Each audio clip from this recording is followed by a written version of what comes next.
Iran, America এবং Israel যুদ্ধ নিয়ে বিশ্লেষণ আছে ব্যক্তিগতভাবে বা বিভিন্ন জার্নাল থেকে যে প্রতিবেদনগুলো আসে সেগুলো থেকে। প্রতিনিয়ত পশ্চিমা গণমাধ্যমগুলো জাহির করার চেষ্টা করছে যে, বা আমরাও পার্সোনালি অনেকে মনে করছি যে আমেরিকার বিরুদ্ধে লড়াই ভাই,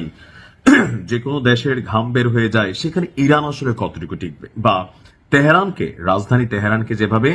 মুরগির মতন ফ্রাই করে ফেলছে বা বিভিন্ন জায়গায় অভিযান চলেছে, সেক্ষেত্রে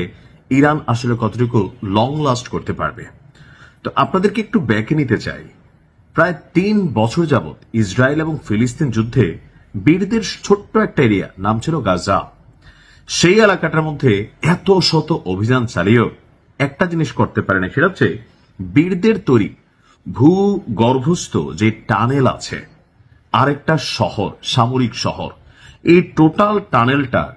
ধরেন 10% ইসরায়েল বা মার্কিন যুক্তরাষ্ট্র তাদের মিত্ররা মিলে আবিষ্কার করতে পারেনি। তো সেই ক্ষেত্রে ইরান